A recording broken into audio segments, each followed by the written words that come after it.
Shotgun with Charlie.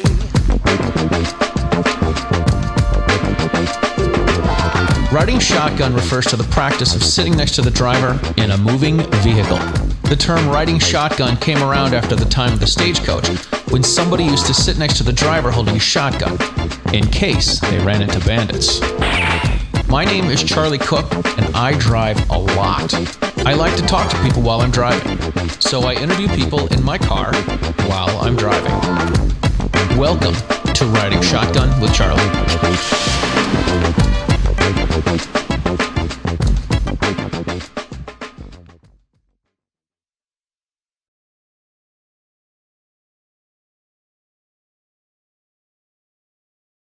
All right, before we start today's episode of Riding Shotgun with Charlie, I want to say that I appreciate everybody that is watching the YouTube channel.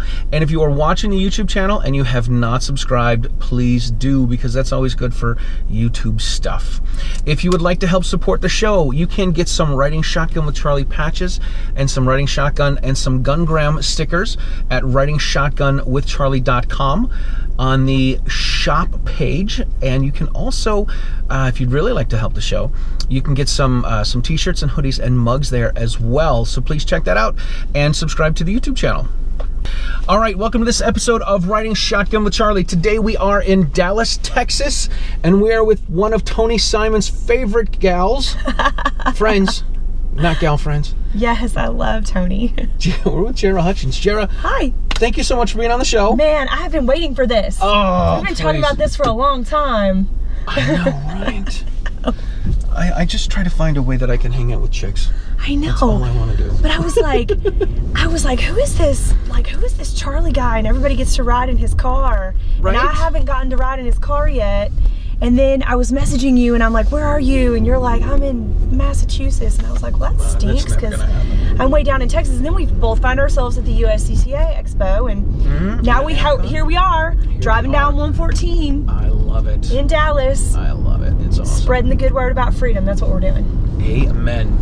All right, before we get too far in the show, I want to thank Cheryl Todd from, do you know where Cheryl's from? I do. From Gun Freedom Radio. That's right. Because she's letting us use her stagecoach. She is the polka dot princess. She is. Do you know how she got the term, the polka dots on my camo?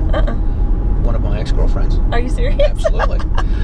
Once I started doing the riding shotgun stuff, I went to JRPC in Tampa in 2016, and all the pictures I had with Cheryl was in polka dots. And then I ran into her at SHOT Show, and she's wearing polka dots. And I showed the pictures to my girlfriend, and I'm like, oh, Cheryl Todd this and this and this. And she's like, is that the polka dot lady? So I'm talking with Cheryl. I said, yeah, my girlfriend calls you the polka dot lady. So she took it, and she's like turned it into the whole polka dots on my camo and the whole deal. It's a great slogan. It's a great tagline. I mean, it is pretty cool. She represents it well. She does. I had to pay, I'm big into camouflage.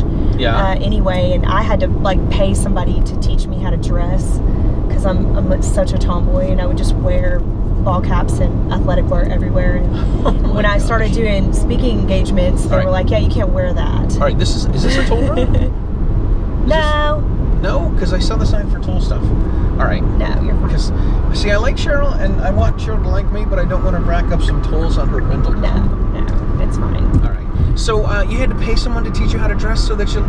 Yeah, and I was like, well, what am I supposed to wear? And this really sweet, sassy, salty British lady that I met at a networking event, she was like, I'll teach you how to dress. And so she took me on a date, and she got to know me and my style and who I am. And then we went shopping, and she showed me these pieces. She was like, you need something that's about you.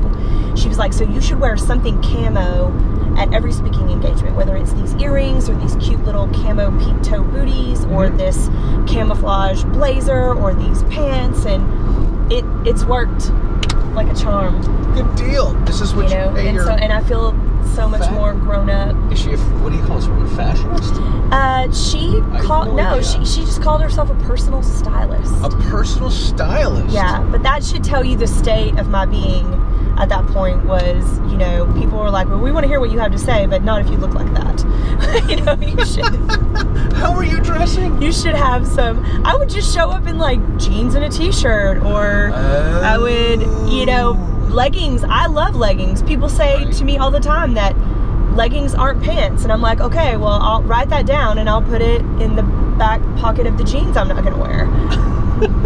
Leggings are nothing, you know. Leggings are not pants. You know, now I know how to dress myself, and I'm almost 40 years old. It's really great. Rock on. Yeah.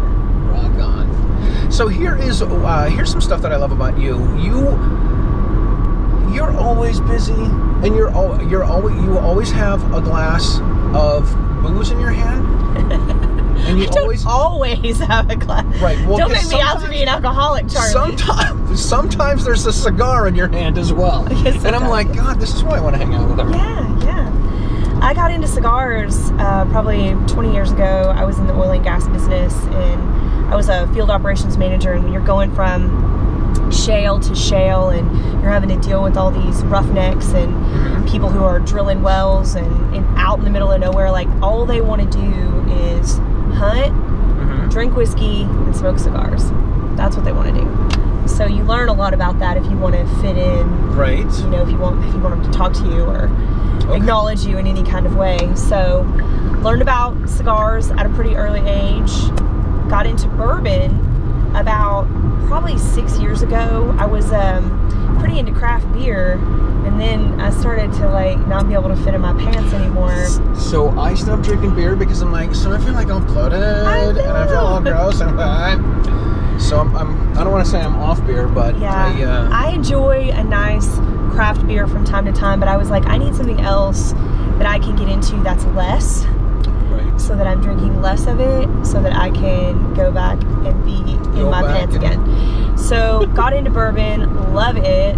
So now I'm kind of a bourbon collector and a cigar connoisseur and a gun slinger, and I kind of culminated all that into my living, and so now I just kind of get to do all the stuff I love for work now. That is badass. Love it, yeah. That is badass. All right, so one of my questions is, how did you get into gun stuff?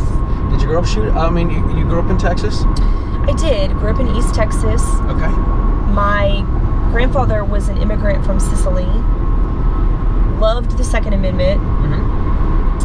Was very adamant about it. He was also a guy that you just didn't want to mess with. I mean, our family was kind of like, you know, Godfather, right? Five families. Right, I got you from Sicily. Kind of spread out, like New York, Chicago, Texas. Sicily's not just a slice of pizza. It is not. And he was about that freedom life. And so we just kind of grew up that way. And then I went into my college years where I was living on my own. Always had a shotgun in the house. There was always something for self-defense, right? But I never really did get much handgun experience. I learned how to shoot them growing up. I never bought one. I never had one. And this guy decided to stalk me one day, and he was at an airport. He was checking my luggage. He worked at an airport. He took a picture of my luggage tags, and all your important information is on there, and you don't really realize always how accessible that is to people. And so he started calling me and, you know, trying to get in touch with me and telling me that we had a connection, and it was super creepy. But it made me think, what would I do if I wasn't home? Like, at home I felt very safe. I had my shotgun, right? I had my doors locked. I had my alarm system. I had my cameras. But what am I going to do when I'm away from all of this layered defense? Yeah. So I said, you know what? I'm going to go buy a handgun. It was a very interesting experience as a young woman. So you have to think this is, you know, I'm 22 years old, right? Which so is almost 20 years ago, right? That I'm kind of doing this. And there wasn't a lot of women that were considering this or doing this, and people weren't writing news articles about it, and it wasn't something that was on the forefront of the media. So I was kind of going through this depending on people who had experience that I didn't have, but then I started to realize that they weren't me, right? And it's no offense, it's just that, you know, they were men and I was a woman, and my experience was different, and they were kind of guiding me sometimes in ways that weren't really relevant to me. Yeah. And so as I was learning, it was a very interesting, sometimes difficult experience, because there was just a lot of things to keep up with, and they had a lot more experience in this particular platform than I had. And so you fail and fail and fail, right, until you just get it. And so for me, when I'm coming out of that, I started to go to the range on my own. I started to kind of research things on my own, and as I'm doing this, my friends are starting to notice, and they're like, well, we want to go to the gun range, like we want to learn how to do this, we don't want to be vulnerable. Right. So that's kind of how my business started, was sort of as a side hustle. I would take my friends and their friends that I didn't know, and maybe their moms and maybe their grandmas, and I would take them to the range and I would get them comfortable. And then I started to think about, you know, why aren't more women doing this?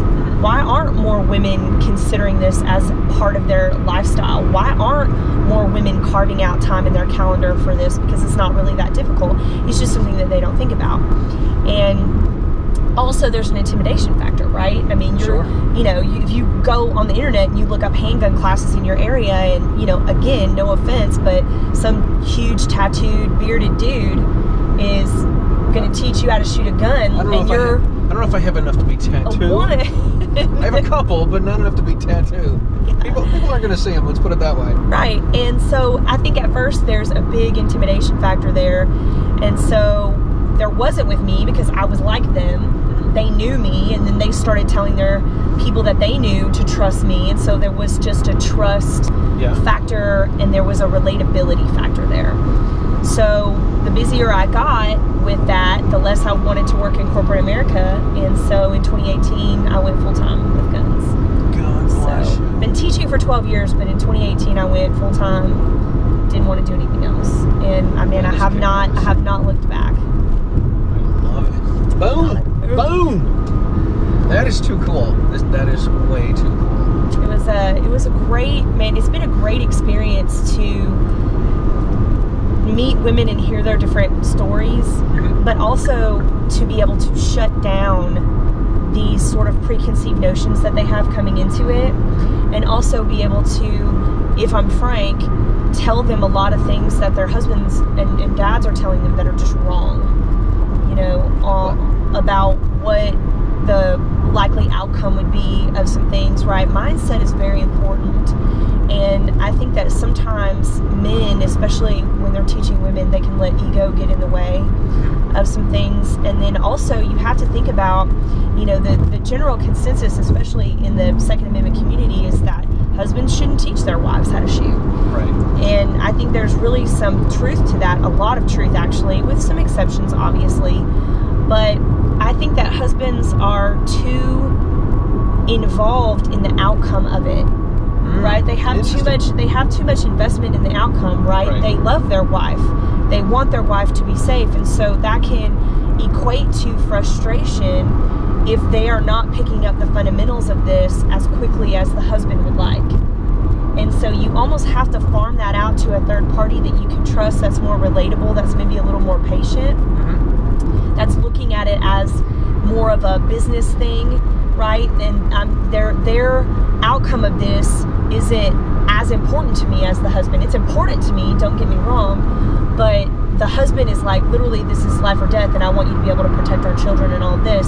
Right. And so there's frustration that can come there, whereas I will let you do this over and over and over again until the light bulb goes off, because I don't have that investment in you. Right. You're a student and I'm a teacher. Right. Right. So I think that's why, one of the reasons why, you know, Clearing the Chamber has been so successful, especially in Texas, because I just literally marketed it only toward women. And now I have about a 70-30 ratio of 30% men that I teach, 70% women, because these women are going home to their husbands and they're able to speak intelligently. And that's another thing, another obstacle that we have to start talking about in the female community is, you know, you can't just say, I took one gun lesson and then act like you know some stuff.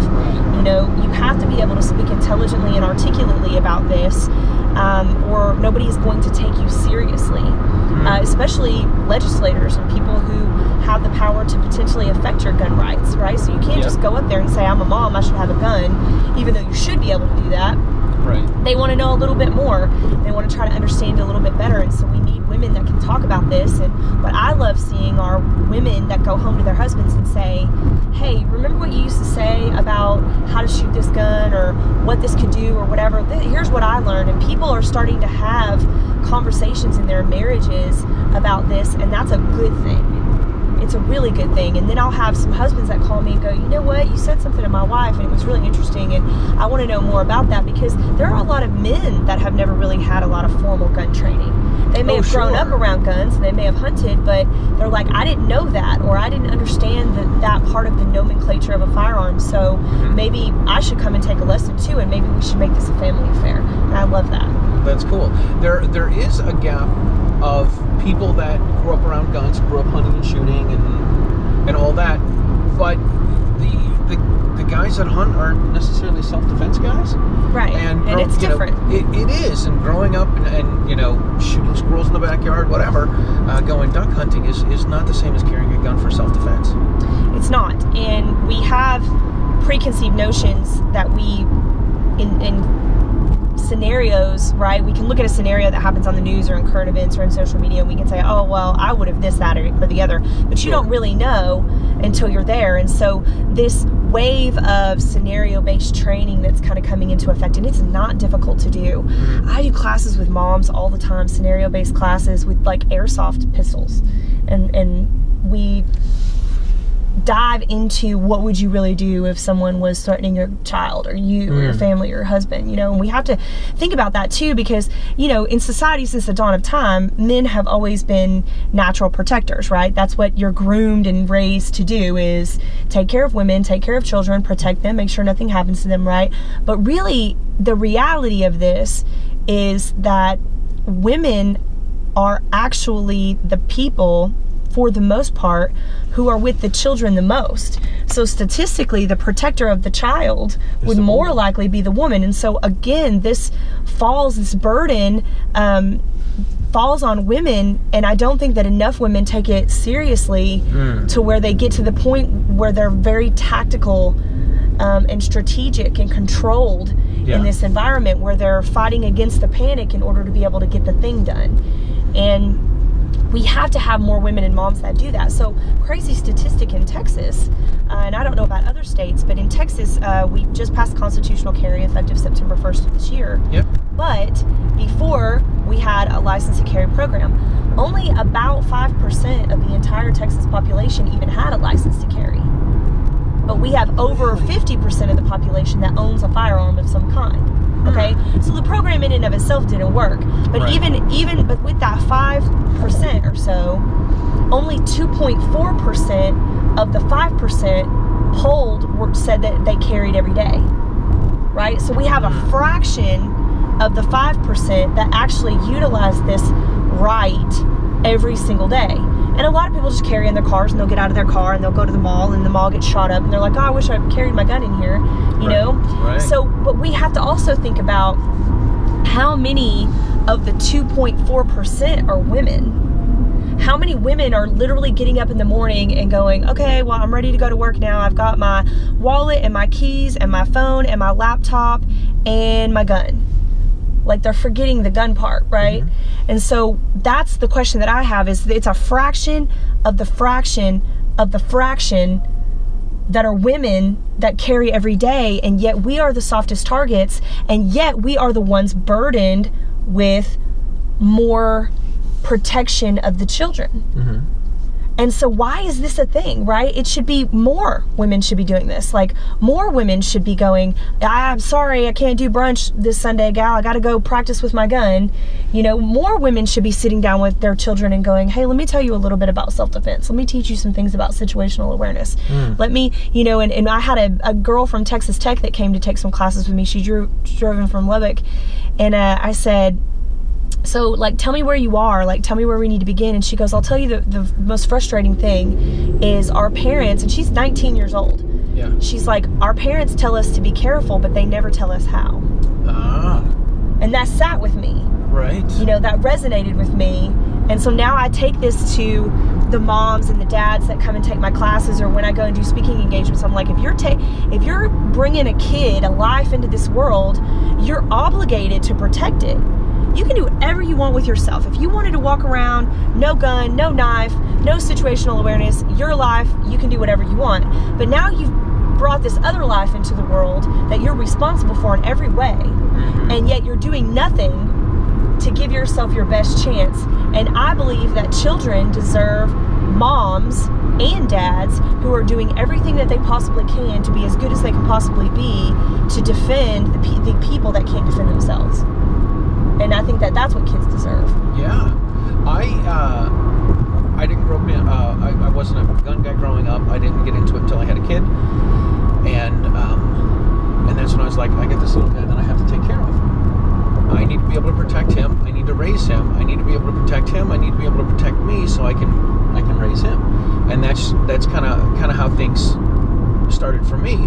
And I got to the point where I was certainly talking to people about this. And I'm like, here's how much I love my kids. I love my kids so much that if I have to kill someone for them, I'm kind of in for that. But I'm not in for it for anyone else's kids. You know what I mean? Like, these are my kids. I need to be around to raise my kids. And that's, you do have to take care of these people. They're ours. They're our responsibility. And I think that is, everybody has a why when it comes to the Second Amendment. You know, those of us that believe in it, everybody has a reason that they do. And my reason is several-fold, but one of them is just getting this message out to women, and especially mothers, that you got a duty, okay? And you are out of the gate at a disadvantage. How are you going to balance the scales? Because a lot of women talk a lot of shit about what they would do if you messed with their kids. And it's not about whether or not you would want to whoop somebody's ass if they mess with your kids. It's about whether you can actually pull it off. And you got to get yourself to the point where you have your best chance to pull that off. And it's got to be about action and not about words. You got to be able to back it up. You're so bad. Yeah. That's all I got to do. That is it. 4 minutes ago, I was thinking this: 30% are men. How much of the 30% are the 70% of the women that bring their husbands in and say, "Hey, listen, you need to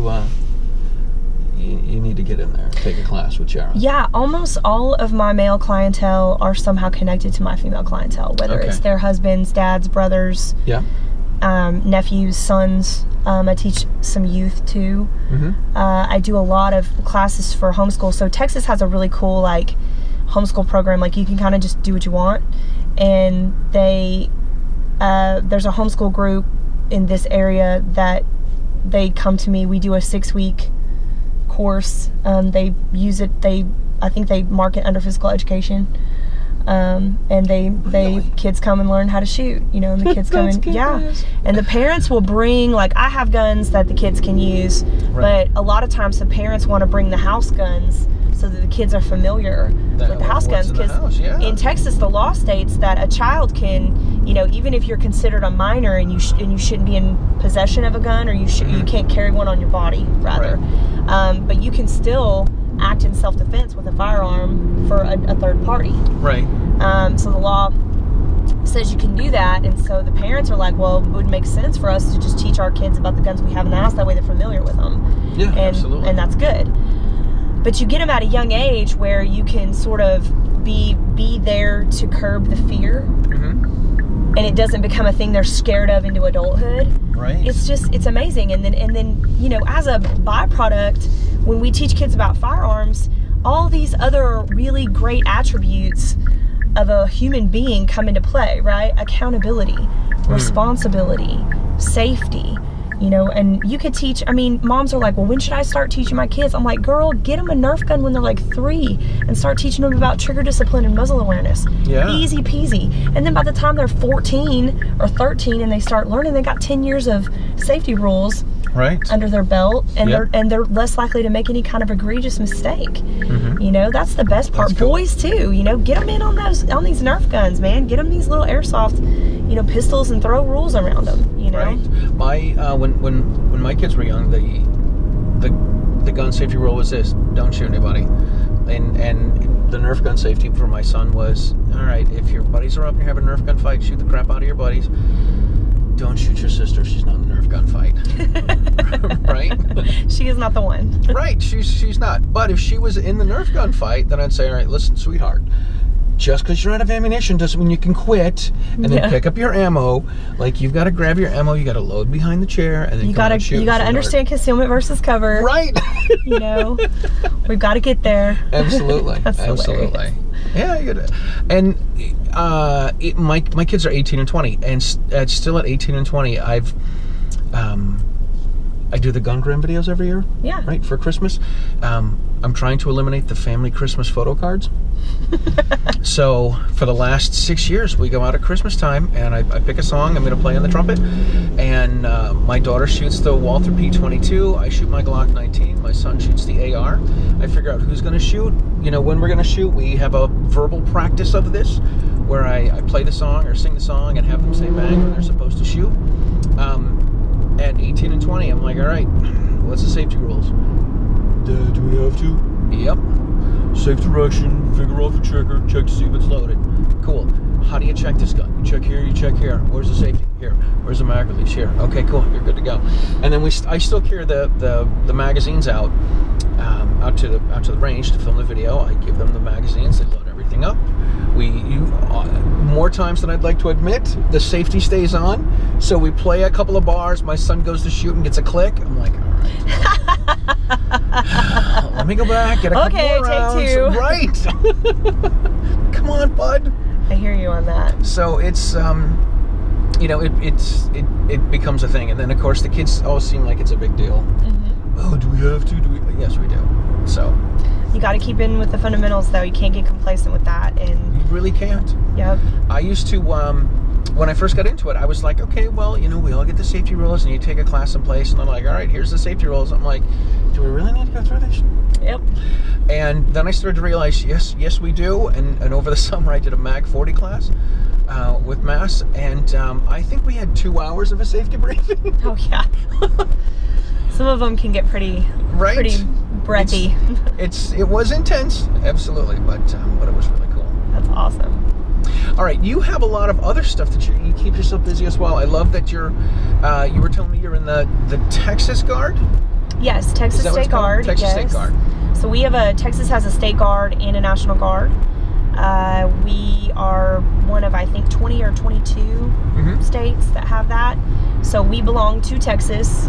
We do not belong to the federal government. So we typically respond to, you know, forces of nature, acts of God, tornadoes, snowmageddon, floods. Snowmageddon. We had snowmageddon here in February. It was pretty crazy. I went down to Nashville to take my daughter to visit a college that week, and I filmed a show with Hickok 45. Yes. And so I'm like, so what are you guys doing in snows down here? He's like, oh, we just wait for it to melt.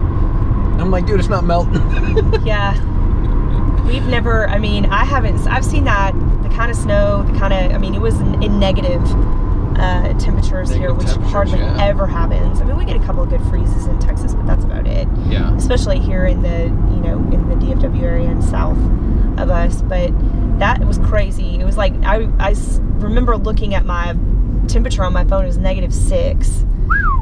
Which I haven't seen in my whole life. Yeah, so in Massachusetts at -6, we finally add a long sleeve fleece and long pants and no more Crocs. No, when it gets below 75, your girl's in long sleeves. Like, I don't play that. I get chilly easy. 75's not chilly, girl. Yeah, it's chilly. It's it can get chilly. Look, don't sass me about it, okay? I said what I said. But yeah, it gets crazy here, so we get deployed for that stuff. And like I told you earlier, we do mostly things that happen in Texas, but we were first boots on the ground for Katrina. That was kind of a big deal. Yeah. And we had supply lines set up, and we were getting people out. We had big buses coming in to evacuate people.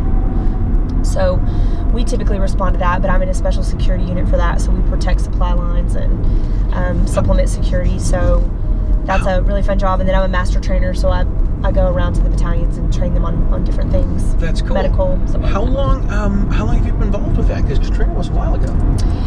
Yeah, so actually I've only been in a little over a year, so I didn't even go in until I was 38 years old. God bless you, man. I was ready to go, but I had to keep the tradition alive because my family, we've had somebody in every generation, usually multiple people, serve in the military in some capacity ever since the Civil and Revolutionary Wars. God bless you. So I kind of woke up one day, I was kind of reading my family history book. My grandfather wrote a family history book. Oh, cool. With 4 of his cousins. It was fascinating. And so I'm reading it, and that's how I learned that. Mm-hmm. So I'm 32 years old, I'm reading this, and I'm like, well, and I was going to go into the Marine Corps when I was 18, and then my mom kind of had a fit about it, and so I didn't go. And then I thought about going back in when I was 28, but I had this really great job, and, you know, they didn't want to lose me to, 12 weeks of boot camp or whatever. Mm-hmm. So didn't go. And then I got into my 30s and I read this book, and then I looked out from the book and I'm like, nobody in my generation's gone into the military. Like, it would end here, So I went out into the universe to try to figure out where I could go. And I'd aged out of a lot of like active duty stuff. Yeah. But they were like, well, you could be a reservist. And so I started, figuring that out. And then I went to MEPS 4 times to go into the Air Guard. And I had a 91 ASVAB score. I passed everything with flying colors. Had to do the duck walk. If you know what the duck walk is, if you've ever been in the military, if you've ever gone into the military. And then they said, well, we can't take you because you don't have any peripheral vision. And I was like, that is the silliest thing I've ever heard of in my entire life. You can't take me because I don't have any peripheral vision. So you didn't see that coming, did you? I didn't see that coming. He sideswiped you. I didn't see that coming. I'll be here all week. Don't forget to tip your bartenders and waitresses. No, I think you're going home tomorrow. I think that's what I heard. Monday. So yeah, so I was pretty heartbroken about that, and but I had a great recruiter. She was actually super pissed about it. She was like, I can't believe that. That's BS, Yeah. And so she told me that I could, appeal the decision, but I would have aged out before I would have gotten any answer. Oh, jeez. So she calls me like 4 or 5 months later, and she was like, hey, have you ever heard of the State Guard? And I was like, no. And she goes, I'm going to send you an email with some information. She goes, they're Army. It's just that you belong to the state and not the federal, you know? And so I said, okay, well, let's do it. And she was like, I mean, it's part of the military department and all this kind of stuff. You get a military ID. It's just like basically the same thing. I was like, okay. And so I researched it and got with a recruiter, and I was in 3 weeks. I was in, so. Damn, that's cool. Yeah, and they like old people, so they were like, come on in. They like old people? Yeah, they like old girls, so they were like, come on in, girl. We got you. Come on in, girl.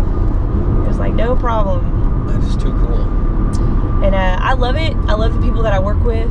I report to a very sassy warrant officer named Christy Cush. Shout out. And she's amazing. She was prior service, so she was in before and then went State Guard after she got out. And then next up is General Hastings, who did a lot of work with the Bush administration. So he was prior service too. I believe he flew helicopters. I think in the Army. And then when he retired out of that, so he's an executive for Bell Helicopter right now in Texas, and then he's the general for the Texas State Guard. And keeps us all in line. That is too cool. He's amazing. That is too cool. So one of the other things that I really admire about you is you're a bit of a serial entrepreneur. I am. And I like how, so it's not that you just drink, bourbon and smoke cigars, but like you own a cigar bar, or part of a cigar bar, or I'm like, this, I have the FOMO. I don't care what it is. If somebody's doing it, I'm like, I'd like to do that too. I don't care what it is. I'd like to do that. I'd like to do that. I'd like to do that. I see somebody. I used to go out. I used to go to this place and have a couple drinks on Thursday nights, and they had a guy that played guitar and sang, and I'm like, if I practice the guitar a little bit, I can do that. Yeah. And I never do, but I think I could. So, I have such FOMO, and I'm like, man, she's like a part owner of a cigar bar. That's pretty cool. And then she's collecting bourbons and whiskeys, and I'm like, man. I love it. I think that one of the things that really part of how I make a living is the culture that surrounds it. Yeah. So I love the cigar culture. I love the people that are in the industry. I've never seen, in the 20 years that I've been smoking cigars, I've never seen a person have an uncivilized conversation while they have a cigar in their hand over anything. And I've heard people talk about universal health care, the military, whatever administrations in the Oval Office. I've heard people talk about abortion, gun rights, LGBTQ stuff, and it's never gotten, even when people are on both sides of the fence, it's never gotten uncivilized. And so I think that if, and a lot of people don't understand that there's actually a lot of really good health benefits to tobacco. Not cigarettes, because there's a lot of really ridiculous chemicals in cigarettes, but good, like solid, pure tobacco, good cigars. There's some health benefits too, as long as you're not smoking 19 cigars a day, right? Right. So I like to have a good cigar 2-3 times a week. 18's the limit? 18's the limit, yeah. And I like to have a good cigar about 2-3 times a week. I find that I'm the most creative. When I'm smoking a cigar, I have a bourbon, nice bourbon. But I love the culture and I love the people that are around it. It screams of being just refined and, tolerant and open-minded and appreciative of just small things that make a difference. And I think that I've just connected with some of the best people on earth, over a really good Liga 9 or a really good Steve Saka and a glass of Stag, and I just dig it. Oh my God, that is so badass. Yeah, love it. Back to what I was saying earlier, there's a phrase, one of my favorite movies is called Neighbors. Okay. It's not the one with the two guys they did a couple years ago, the guy from High School Musical. Yeah. Not that you know what High School Musical is. Not that I ought to know either. But anyway, there was a movie in the 80s done with Dan Aykroyd and John Belushi called Neighbors. And Belushi was the straight guy, worked a 9 to 5, and Aykroyd was the wild man. And they lived on a cul-de-sac, and I love it. It's a bit of a dark comedy, but at the end, Belushi decides to leave his wife and daughter, and he's like, I want to hang out with you two. Like, this is after they burned their house down and all sorts of crazy stuff. So Belushi's like, I want to hang out with you guys because you guys are squeezing the maximum yield out of life. And I'm like, I hear what you're doing. I see all the social media stuff, and I'm like, she is squeezing the maximum yield out of life. That's a great way to put it. And I was on, I don't know if you know who Patrick Bet-David is, but if you don't know who he is, you really should follow him. Patrick Bet-David, and he's got a really, he's got a channel on YouTube called Valuetainment. It's got 4 million followers, and he does a lot of, it's basically an entrepreneur podcast. And I went and taught a license and carry class at his office. I had no idea who he was. But a girl that I met at a golf tournament like 9 years ago that I was still connected with on Facebook called and said, hey, will you come to a class at our office? And I said, sure. So I come in, there's probably 15 people that are doing this class, and he's one of them, and his wife was there as well. And they were like in the front row, and he introduced himself to me, but he never said, I'm the owner of this company, right? And PHP agency is nationwide. Okay. And I had no idea about that either. So I teach this class, and he comes up to me, after the class, and he shakes my hand, and he was like, hey, he's like, I'm Patrick, and this is my wife, Jennifer. He goes, listen, he was like, I have to sit through a lot of training. I have to sit through a lot of meetings. I have to sit through a lot of like law classes and stuff that have to do with insurance. He was like, I've never been more engaged in a 4-hour class than I was in this class. He was like, you really made it fun. Wow. Everybody had a lot of questions. You really made us think outside the box. I really love that. And I was like, thank you. Well, then 3 days later, Mario, his producer, his right-hand guy, calls me up and says, hey, Patrick wants to have you on the podcast. I said, sure, name the date. So we figure out the date. Well, I was so busy teaching that it wasn't until like 3 days before I was supposed to be on this podcast that I started researching it so I would know where I was going, what kind of podcast I was going on. I wanted to watch a couple episodes. Sure. And I look it up, and it's Valuetainment. It's got 4 million followers, and I was like, holy shit. Oops. What am I getting myself into, right? Right. But he's kind of one of the reasons why I kind of shifted a little bit and said, I need to start looking outside of just guns to make a living, because you want to have these different streams of income, and you want to be able to have the freedom that comes with wealth, right? So it's not about the money. It's what can I do with the money that's good? Like, how can I help people? How can I live free? So it's the freedom that comes with the money. That's what I'm after. And so finding really strategic, smart places to invest your money gives you more time. And if you have more time, you can solve problems, right? And one of the big problems that we have right now is nobody is going into minority and poverty-stricken communities and urban communities and teaching them proper mindset behind a firearm, self-defense. We got a lot of single moms in these communities, right? We have a lot of people that have things to protect because they don't have a lot of money to replace things. Like, we wouldn't shoot somebody over an Amazon package, right? But somebody that's poor, like, this is all I have, right? They have a totally different mindset, and we have to go in and sort of help them understand, when is it proper, because self-defense has to be deployed with wisdom and tact, okay? And you have to be taught that. It doesn't just come naturally to you. You have to be taught that, right? And so when you have enough money, you get more time, and that allows you to go in and help solve problems. So one of the issues is we have a lot of people with a lot of money, but they're not using their time wisely to go in and do this stuff. And I want to be one of the people that does that. So I've done Black Guns Matter classes with Mosh Teray. I've gone into the hood with Kevin Dixie in St. Louis. I want to go and I want to be one of those people that helps make a difference in these communities. That way that, the leftist gun grabbers can't come and say, well, we have a gun violence problem. Or people are, 200 people got shot in Chicago. We need to make even more gun laws, when the ones we have aren't even, working. Like, I don't even want them to have that argument anymore. I want people who are smart enough to invest their money in positive ways that are going to yield a return to be able to not have to worry about going to work a traditional 9-to-5 job every day in order to pay their rent or their mortgage or their car payment or whatever. That's taken care of with your investments and your businesses that you have that are working, creating jobs, and kind of working on their own. That way that you can come out and we can do things like, AMCOM and USDCA conventions, and we can do things like SHOT Show, but also we need to be going into these communities and we need to be touching these people personally and to giving them mentorship and giving them people and resources that they can depend on to protect what they have, right? And then also teach them other skills like how to get out of poverty, how to sustain yourself, how to grow your own food, what to do with your money when you have it, how to save, all these things.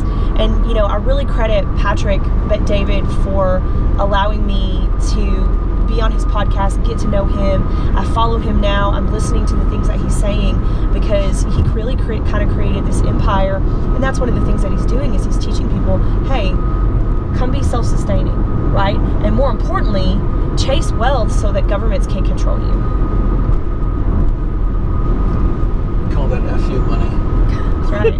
How do I get some FU money? How do you get some FU money? So I went on the trail. I'm like, I want fuck you money. Let's do that. Yes! I love it. All right. This is good for the soul. All right. Listen, we are almost where we need to be. Okay. How can people find you? I'm at Clearing the Chamber everywhere. So Clearing the Chamber on Instagram, at Clearing the Chamber on Facebook. Clearing the Chamber is the name of the biz? Yep, Clearing the Chamber is the name of the business. Gotcha. All right. What else? Okay, so maybe that took less time than I thought. That's okay. We're good to go. We're good to go. Awesome. All right. We got 2 minutes. Keep talking, girl. Keep talking, girl. Keep talking, girl. Now, so are you born and raised in Mass? No. Wait a second, sorry. No, I was born and raised in Illinois, an hour south of Chicago. And I went out to Boston to go to college. Okay. And my game plan was to be a rock star. Yeah. But fat boys that play the trombone do not get to be rock stars. Okay. So I realistically knew I'd end up being a teacher. And after a year and a half of pretending to be a rock star and trying to go out and traveling and playing with a band, living in Nashville and stuff, I ended up back in Massachusetts needing a teaching job. And I've been a teacher for 25 years, and I got into gun stuff. Got my gun license in 2002, became a gun instructor in 2000. 11. Okay. Started teaching at a shooting school.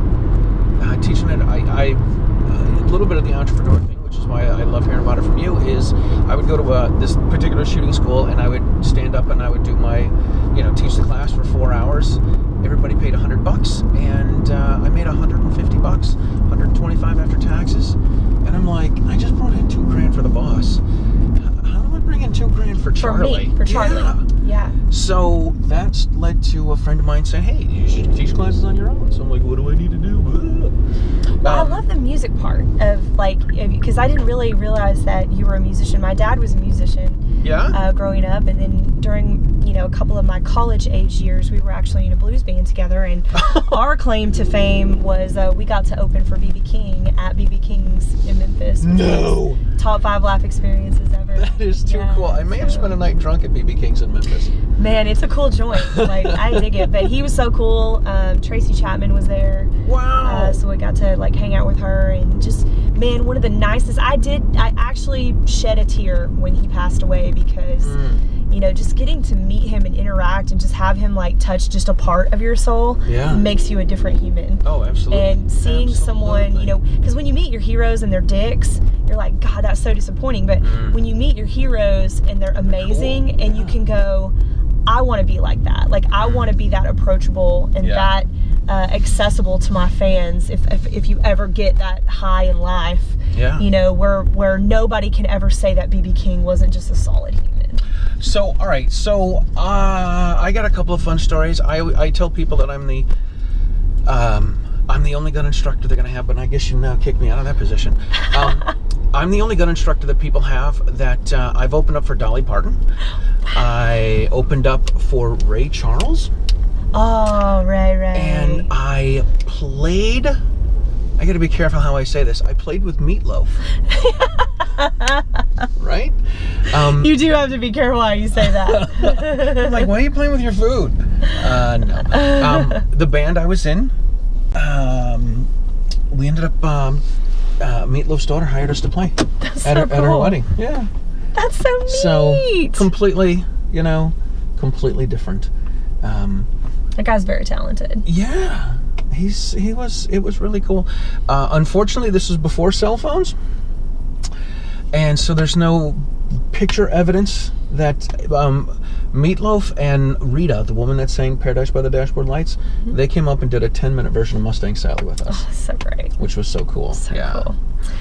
Well, thank you so much for having me on. Thank you. I am honored. And, look, I want to give you a riding shotgun and a Gungram sticker for the for your stickers. vehicle. So this is going to go on the Bronco.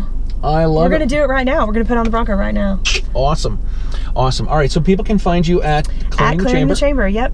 Clearing the Chamber. Thank you so much. Thanks, Charlie. All right, listen, thank you guys for watching the show. If you have not subscribed to the YouTube channel, you please need to do so. You can watch the show on YouTube, on Gunstreamer, on Full 30, on the OpsLens app. You can listen to it in podcast form if you think I have a face for radio, on all the podcast form platforms. If you are not a member of the Self-Defense Radio Network, please join the if you're not a member of the Second Amendment Foundation, join them at saf.org. You can find all of your pro-freedom podcasts at the SDRN, the Self-Defense Radio Network, sdrn.us. And I thank you guys for watching the show. If you want to support Riding Shotgun, please visit ridingshotgunwithcharlie.com. Go to the shop and you can buy stickers like you're going to have on. That's right. On the Bronco. On the Bronco. And thank you guys for watching the show. We'll see you next time.